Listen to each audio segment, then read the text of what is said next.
Bismillah Rahman Rahim.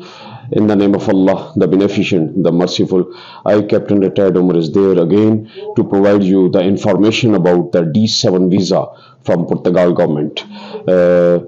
Dear fellows, D7 visa क्या है और ये पैसिव इनकम वाले लोग हासिल कर सकते हैं, वो कौन लोग हैं, उसके बारे में मैं आज आपको बताऊंगा।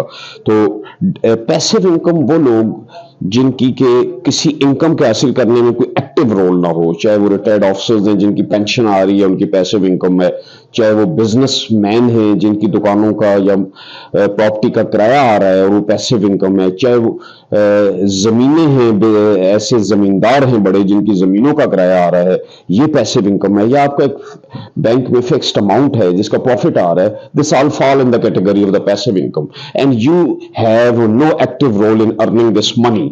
This is called passive income.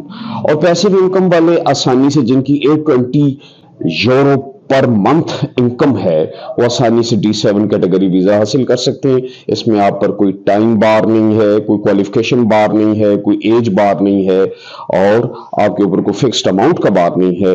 आसानी से you can go to Portugal and you can start business there, you can get settled there and you can get the D7 visa. Over the Great Portugal Company is there to help you, to provide legal assistance to you and to guide you regarding this visa. Thank you very much.